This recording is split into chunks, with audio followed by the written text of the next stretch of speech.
నమస్తే ఎంఎస్టీవీకి స్వాగతం. ఆంధ్రప్రదేశ్ మరియు తెలంగాణ ప్రజలందరికీ మా నమస్కారం. Welcome to MS media. ఈరోజు ఎంపీపీఎస్ కొన్నూరు స్కూల్కి వచ్చాము. ఇక్కడ హెచ్ఎం గారితో కొన్ని విషయాలు మాట్లాడతాం. నమస్తే మేడం. ఓకే, చెప్పండి మేడం, మీ స్కూల్ ఇంట్రడక్షన్ చెప్పండి, అదే విధంగా ఇన్ఫ్రాస్ట్రక్చర్ ఏ విధంగా ఉంది చెప్పగలుగుతారా? నమస్కారం అండి, నా పేరు కృష్ణవేణి. నేను ఎంపీపీఎస్ పెద్దగొన్నూరులో హెచ్ఎంగా చేస్తున్నాను. ఇక్కడ స్కూల్ వాతావరణం ఎంత ఆహ్లాదంగా ఉంటుందంటే నేను మాటల్లో చెప్పలేను. చాలా చక్కని ఆహ్లాదకరమైన వాతావరణం ఉంటుంది. పిల్లలు చక్కగా ఆడుకోవడానికి కానీ చదువుకోవడానికి కానీ తరగతి గదులే కానివ్వండి అన్ని సౌకర్యాలు చక్కగా అందుబాటులో ఉన్నాయండి. గవర్నమెంట్ వారు చక్కగా నాడు నేడు అనే కార్యక్రమం ద్వారా కూడా స్కూల్స్ని చాలా బాగు చేశారు. ఇప్పుడు ఉన్న గవర్నమెంట్ కూడా చాలా మంచి పథకాలు పెట్టడం, క్లాస్ రూమ్స్ని అట్రాక్టివ్గా చేయడం, ఐఎఫ్బి ప్యానల్స్ ఉండటం, టీఎల్ఎమ్స్ ద్వారా పిల్లలకి బోధించాలి, ఏ విధంగా బోధించాలని ఎఫ్ఎల్ఎన్ ట్రైనింగ్ లాంటివి ఇవ్వటం. ఈ తరగతి గదులన్నీ కూడా చూస్తే మీకే ఒకసారి అర్థమవుతుందండి. చాలా అంటే చాలా ఎఫెక్టివ్గా ఉంటాయి. పిల్లలకి చక్కటి వాతావరణం ఉంటుందండి నేర్చుకోవడానికి. కేవలం చదువులకు మాత్రమే కాకుండా ఆడుకోవడానికి కూడా చక్కని ప్లే గ్రౌండ్స్, ఆట వస్తువులు అన్నీ కూడా గవర్నమెంట్ ప్రొవైడ్ చేస్తుందండి. చాలా చక్కని వాతావరణం. మీ స్కూల్లో మిడ్ డే మీల్స్ ఏ విధంగా ఉన్నాయి, అదే విధంగా క్రీడలు కూడా ప్రోత్సహిస్తున్నారు? క్రీడలను కూడా ప్రోత్సహిస్తున్నామండి. పిల్లలకి మధ్యాహ్నం యాక్టివిటీస్ ద్వారా వాళ్ళకి క్రీడల్ని పరిచయం చేయడం, వాళ్ళ చేత కొన్ని క్రీడలను ఆడించడం, వాళ్ళు చాలా ఎంజాయ్ఫుల్గా ఆడుకుంటూ ఉంటారండి. పిల్లలకి క్రీడలు కూడా అవసరం కాబట్టి ప్రైమరీ లెవెల్ నుంచే వాళ్ళకి ఆ స్ఫూర్తిని పెంచడం కోసం అని చెప్పి కొన్ని యాక్టివిటీస్ ద్వారా నేర్పిస్తాము. కొన్ని నార్మల్గా బయట ఆడుకునే ఆటలు కూడా ఆడిస్తామండి. అదేవిధంగా ఇప్పుడు భోజనానికి వచ్చేటప్పటికి ఏంటంటే చాలా మంచి పథకం అండి. అది ఉండడం కొంతమంది పేరెంట్స్కి ఎంత ఉపయోగకరం అంటే, కొంతమంది పేరెంట్స్ అండి అందరూ కూడా పని చేసుకునే వాళ్ళే ఉంటారు మ్యాక్సిమం పల్లెటూరులో. అంటే అలాంటి వాళ్ళు హడావిడిగా పనులకు వెళ్ళిపోతూ వండలేక ఇబ్బంది పడుతున్నా కూడా పిల్లల్ని చాలా ధైర్యంగా స్కూల్కి పంపిస్తున్నారంటే ఈ పథకం ఉండడం వల్ల పేరెంట్స్ ఎంతో ధైర్యంగా పిల్లల్ని స్కూల్కి పంపించేస్తున్నారు. అది చాలా మంచి పథకం అండి. పిల్లలకి ప్రోటీన్ అందించే ఫుడ్ తప్ప ఇంకా ఎలాంటి ఫుడ్ పెట్టరు. చక్కని ఫుడ్ అండి. చిక్కీనే కానివ్వండి, లేకపోతే జావ కానివ్వండి, వాటిల్లో అన్నీ కూడా ప్రోటీన్సే ఉంటాయి. చిక్కీలతో వచ్చే ప్రోటీన్ సరిపోతుందో లేదో అని మళ్ళీ ఈ గవర్నమెంట్ మిల్లెట్ చిక్కీ అని ప్రొవైడ్ చేసింది. చాలా హెల్త్కి మంచిదండి. రోజు ఎగ్ పెడతారు, జావ ఇస్తారు, డే బై డే చిక్కీ, జావ, అలాగే కూరగాయల భోజనం అన్నీ కూడా, వెజిటేబుల్ పులావ్, చక్కగా పప్పు, ఆకుకూర పప్పులో చాలా ప్రోటీన్ ఉంటుందండి. అలాంటి పప్పు ప్రొవైడ్ చేయడం చాలా మంచి పథకం అండి ఇది. పిల్లలు చక్కగా తింటున్నారు. మా పిల్లలు అయితే చక్కగా తింటారండి. ఒక్క మెతుకు కూడా పాడు చేయకుండా చక్కగా తింటారు. భోజనం బాగోలేదు అన్న మాట ఉండదండి. వంట చేసేవాళ్ళు కూడా చాలా చక్కగా చేస్తారు. చాలా బాగుంటుందండి, రుచిగా ఉంటుంది. మేము ముందు టేస్ట్ చేసిన తర్వాతనే పిల్లలకు కూడా అది వడ్డించడం జరుగుతుందండి. ఏదైనా ఒకవేళ పొరపాటున మన డైలీలో కొన్ని జరుగుతూ ఉంటాయి, ఉప్పు అలాంటివి ఏమైనా తక్కువైనా కూడా చక్కగా ఇలా జరిగిందమ్మా అని చెప్తే వాళ్ళు నెక్స్ట్ డేకి సరిచేసి పిల్లలకి మంచి రుచికరమైన భోజనం పెడతారండి. ఓకే మేడం, మరి గవర్నమెంట్ నుంచి పిల్లలకు చదువుకోవడానికి ఎటువంటి ప్రోత్సాహం కల్పిస్తుంది?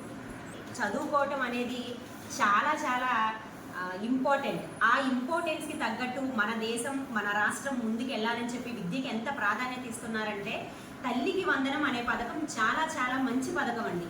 ఆ పథకం వల్ల తల్లిదండ్రులు చాలా చక్కగా పంపించాలన్న ఆశ కూడా ఎక్కువ అవుతుంది. అదేవిధంగా వాళ్ళు అందరూ కూడా పల్లెటూరులో పేరెంట్స్ అంటే కొంచెం ఆర్థిక ఇబ్బందుల్లో ఉన్న పేరెంట్స్ ఉంటారు. అలాంటి వాళ్ళకి ఈ పథకం పిల్లలకి ఏవైనా కొనివ్వాలన్నా, వాళ్ళ ఆర్థికంగా కొంచెం ఇబ్బందులు తగ్గించుకోవాలన్నా కూడా ఈ పథకం చాలా యూజ్ఫుల్గా ఉంటుందండి వాళ్ళకి. ఈ పథకం అనేది పిల్లలకి పెట్టడం అనేది గవర్నమెంట్ చేసిన ఒక మంచి ఆలోచన. దానివల్ల చాలామంది పేద విద్యార్థులకు కావాల్సినవన్నీ కూడా ఈ తల్లికి వందనం పెట్టడం అనేది గవర్నమెంట్ చేసిన ఒక మంచి ఆలోచన. మన గౌరవనీయులు ఎడ్యుకేషన్ మినిస్టర్ అయిన నారా లోకేష్ గారు చాలా మంచి ఆలోచన చేశారండి.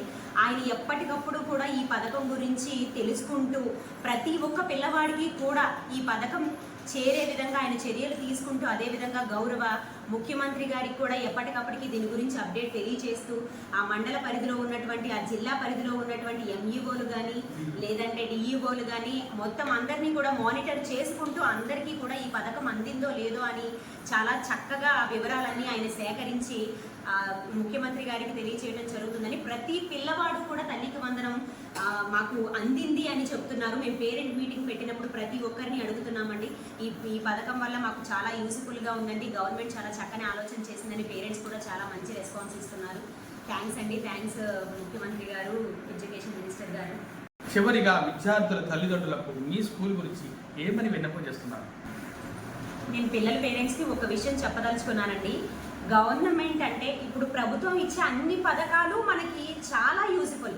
మనం అన్నీ కూడా తీసుకుంటున్నాము, గవర్నమెంట్ మనకి ఇది చేస్తుంది అని చెప్పి అన్నీ చెప్పుకుంటున్నాం. అలాంటిది మన పిల్లల విద్య విషయంలో ఇంత ముందడుగేసి మరి ఇన్ని సహకారాలు అందిస్తున్నా కూడా తల్లిదండ్రులారా మీరు ఎందుకు మరి మీ పిల్లల్ని ప్రైవేట్ స్కూల్కి పంపిస్తున్నారో మాకైతే అర్థం కావట్లేదండి. మేము గవర్నమెంట్ స్కూల్స్లో చెప్పే ప్రతి టీచరు కూడా వెల్ ట్రైన్డ్ అండి, చాలా చక్కగా బోధిస్తారు. ఒక్కసారి మీరు వచ్చి ఒక రోజంతా మీకు అనుమానంగా ఉంటే ఒక్కసారి క్లాస్ రూమ్లో కూర్చోండి. ఈ ఇన్ఫ్రాస్ట్రక్చర్ కానీ ఇక్కడ ఇచ్చే టీఎల్ఎం కానీ టీచర్ ఏ విధంగా బోధిస్తున్నారో మీకు ప్రతి ఒక్క విషయము మీరు చదువుకోకపోయినా మీకు ఆ విషయం అర్థమయ్యేలాగా మేము చెప్పగలుగుతామండి. ఆ ప్రైవేట్ స్కూల్స్ని పంపించి అనవసరంగా మీరు వేలకు వేల ఫీజులు కట్టుకుని ఎంత ఇబ్బందులు పడుతున్నారో మేము చూస్తున్నామండి. ఎందుకు అలా అనవసరంగా మీరు ఖర్చు చేసుకోవటం? చక్కని ఎడ్యుకేషన్ మేము అందిస్తున్నామండి, వెల్ ట్రైనడ్ టీచర్స్ ఉన్నాము, ప్రతి ఒక్క విషయము మేము ఎక్స్ప్లెయిన్ చేయగలుగుతాం. ఈరోజు మంచి మంచి పొజిషన్లో ఉన్న వాళ్ళందరూ కూడా గవర్నమెంట్ స్కూల్స్ నుంచి వెళ్ళిన వాళ్ళే. మీరు ఎంక్వైరీ చేసుకోండి కావాలంటే. గవర్నమెంట్ స్కూల్స్లో టీచర్స్కి ఉండే టాలెంట్ ప్రైవేట్ స్కూల్స్లో ఎవరికీ ఉండదండి. వాళ్ళు కేవలం ఒక బట్టి విధానాన్ని ప్రోత్సహించి ఆ మార్క్స్ తెప్పిస్తారు. ఎక్కువ వచ్చిన వాళ్ళని మాత్రమే వేసుకుంటారు, మిగతా వాళ్ళ గురించి వాళ్ళకి అనవసరం. అలాంటి స్కూల్స్ మనవి కాదండి. ప్రతి ఒక్క పిల్లవాడు కూడా ఉత్తీర్ణత పొందాలి, ప్రతి ఒక్క పిల్లవాడు కూడా పాస్ అవ్వాలి అనే ఒక ధ్యేయంతో కష్టపడతామండి. గవర్నమెంట్ స్కూల్స్ అంటే చిన్న చూపు దయచేసి చూడొద్దండి పేరెంట్స్. ఒక్కసారి మీకు నమ్మకం లేకపోతే ఒక్కసారి వచ్చి కూర్చొని చూడండి టీచర్ గారు ఏ విధంగా చెప్తున్నారు. ఒకవేళ మా మీద ఏదైనా మీకు రిమార్క్ ఉంటే వచ్చి అడగండి, ప్రశ్నించండి. టీచర్ గారు మీరు ఎందుకు ఇలా చేస్తున్నారు, ఇలా చేయాలి కదా అని ప్రశ్నించండి. మీరు ప్రశ్నించే గుణం మీలో ఎప్పుడైతే తలెత్తుతుందో ఇంకా ఇంకా మీ పిల్లలకి చెప్పాలన్నా ఇది మాలో కూడా కలుగుతుంది.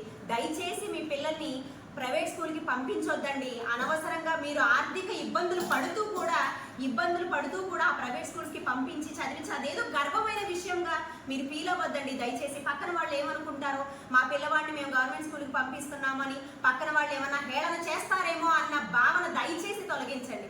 పిల్లవాడిని అక్కడైతే 5 వరకు ఉంచుతున్నారు, ఇక్కడైతే 3:30కే పంపిస్తున్నారు అన్న ఒక ఆలోచన దయచేసి తొలగించండి. పిల్లవాడిని ఒక నిర్బంధ విద్యా వ్యవస్థలో చేర్పించకూడదండి. వాళ్ళు 5 వరకు ఉంచితే మాత్రం అక్కడ చెప్పేది 5 వరకు చదువు మాత్రం చెప్పారండి. బస్సుల్లో అటు ఇటు తిరుగుతూ ఉంటారు, మీ ఇంటికి చేరేటప్పటికి మీకు 5 అవుతుంది అంతే తప్ప వాళ్ళకి 5 వరకు కూర్చోబెట్టి ఏమీ చెప్పారండి. 3:30కి వదిలిపెడితే మాత్రం ఏముందండి? మీ పిల్లవాడిని అడగండి, ఈరోజు మీ టీచర్ గారు ఏం చెప్పారా అని మీ పిల్లవాడిని అడగండి. పేరెంట్స్గా మీరు కూడా కొద్దిగా అంటే ప్రైవేట్ స్కూల్స్కి పంపిస్తేనేమో దగ్గర కూర్చోబెట్టుకుని హోంవర్క్ చేయించడం, గవర్నమెంట్ స్కూల్స్కి పంపిస్తేనేమో వాళ్ళే చదువుకుంటారులే అని టీచర్స్ మీద భారం వేయడం కూడా ఒక కరెక్ట్ కాదండి ఆలోచన. దయచేసి ఆలోచన మార్చుకోండి. మీరు ఎక్కువగా కూర్చొని కష్టపడాల్సిన అవసరం ఏమీ లేదండి. ఒక్క 10 నిమిషాలు వాళ్ళ ముందు కూర్చొని మీ టీచర్ గారు ఏం చెప్పారు, ఈరోజు ఏం వర్క్ ఇచ్చారు, కూర్చొని చేసుకోండి అని ఒక్క మాట మీరు మాట్లాడితే నెక్స్ట్ డే పిల్లవాడు తీసుకుని హోంవర్క్ చేసుకుంటాడండి. మీరు ప్రశ్నించే అవకాశం కూడా మేము ఇస్తున్నాం. అలాంటి ప్రశ్నించే అవకాశం మేము తెచ్చుకోము. కానీ మీకు ఏదైనా తప్పుగా అనిపిస్తే గవర్నమెంట్ స్కూల్లో ఇలా జరుగుతుంది, ఎందుకు జరుగుతుంది అని మీకు అనిపిస్తే వచ్చి మమ్మల్ని ప్రశ్నించండి. మీరు ప్రశ్నించే కొద్దీ మాలో చెప్పాలన్న తపన ఇంకా పెరుగుతుంది. దయచేసి ప్రైవేట్ స్కూల్ మీద మోజు పడకండి. ఇది కేవలం మోజు మాత్రమే, ఏమీ లేదండి. ఈరోజు ఉన్నతమైన పొజిషన్లో ఉన్న వాళ్ళంతా కూడా గవర్నమెంట్ స్కూల్స్ నుంచి వెళ్ళిన వాళ్ళే. ఈ రోజు నేను ఇక్కడ కూర్చొని మాట్లాడుతానంటే నా ఎడ్యుకేషన్ మొత్తము కూడా గవర్నమెంట్ స్కూల్లోది. మరి నేను కష్టపడ్డాను, నేను ఈ రోజు గవర్నమెంట్ స్కూల్లో టీచర్ చెప్పే విద్యా విధానం బట్టే కదండి మాకు జాబ్ వచ్చిందంటే. మాకు ఊరికినే రాదు కదా. ఈ రోజుల్లో ఉద్యోగం తెచ్చుకోవాలంటే ఎంత కష్టమో మీకు కూడా తెలుసు, చదువుకోకపోయినా ప్రతి పేరెంట్కి తెలుసు. మరి అలాంటిది గవర్నమెంట్ స్కూల్స్లో ఎడ్యుకేషన్ లేదని మీరు ఎలా అనగలుగుతారు? మాలాంటి వాళ్ళని చూసి కూడా మేమందరము కూడా గవర్నమెంట్ స్కూల్స్లో చదువుకున్న వాళ్ళని. మీ పిల్లలకి మేము మంచి ఎడ్యుకేషన్ అందిస్తాము, మీకు ఆ భరోసా మేము అందిస్తాము. ఖచ్చితంగా మీరు జాయిన్ చేసి చూడండి.